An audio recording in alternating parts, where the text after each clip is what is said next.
পশ্চিমবঙ্গ ছাড়াও উত্তরপ্রদেশ থেকে আসাম আর মহারাষ্ট্র থেকে মণিপুর, পূর্ব ভারতের প্রায় সবগুলো রাজ্যের বিভিন্ন আসনে প্রথম দফার ভোট ১৯ এপ্রিল। এদিন ২১টি রাজ্যের ১০২টি আসনে ভোট দেবেন ভোটাররা। প্রথম দফা ভোটের নির্বাচনী প্রচারের শেষ দিন পশ্চিমবঙ্গ ও বিহারে জনসভা করেন প্রধানমন্ত্রী নরেন্দ্র মোদী। রাম মন্দির নিয়ে ভোটারদের মধ্যে আবেগ তৈরি করে বিজেপি নেতৃত্বাধীন জোট এনডিএর পক্ষে সমর্থন আদায়ের চেষ্টা চালান তিনি। ৫৪৩টি আসনের মধ্যে ৪০০-র বেশি আসনে জয়ের বিষয়ে আশাবাদী বিজেপির এই শীর্ষ নেতা। আপনারা কংগ্রেস বা কমিউনিস্ট পার্টিকে ভোট দিলেও তারা কেন্দ্রে সরকার গঠন করতে পারবে না। আপনাদের ভোটগুলো নষ্ট হবে, বরং আপনাদের এই ভোটের বিনিময়ে আগামীতে সরকার গঠন করবে বিজেপি। এটা আমার অঙ্গীকার। বিজেপি কি সরকার বানায়েগা এক গ্যারান্টি। এবারের নির্বাচনে বিজেপির বড় চ্যালেঞ্জ ২৪টি দলের বিরোধী জোট ইন্ডিয়া। মোদির বক্তব্যকে উগ্র দেশপ্রেম জাগানোর অপচেষ্টা বলেছেন কংগ্রেস নেতৃত্বাধীন এই জোটের শীর্ষ নেতারা।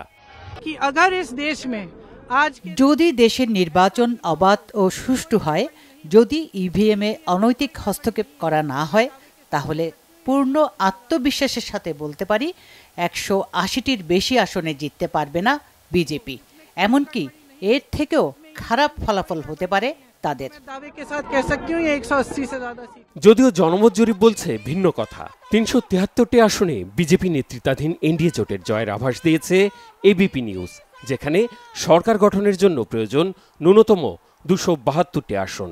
২০১৯ সালের নির্বাচনে এনডিএ জোটের পক্ষে পড়া ৪৫.১% ভোট এবার বেড়ে ৪৬.৬% পৌঁছানোরও আভাস মিলেছে এই জরিপে। আর পশ্চিমবঙ্গে তৃণমূলের সাথে বিজেপির হাড্ডাহাড্ডি লড়াইয়ের আভাস দিয়েছে টিভি9-এর জনমত জরিপ। ২৫ লাখের বেশি মানুষের জনমত জরিপে উত্তরপ্রদেশ, গুজরাট, ঝাড়খণ্ড, ছত্তিশগড়ে বিপুল আধিপত্য নিয়ে আবির্ভূত হতে পারে বিজেপি। আর পশ্চিমবঙ্গে ৪২টির মধ্যে ২০টিতে বিজেপি ও ২১টিতে তৃণমূল কংগ্রেস জিততে পারে।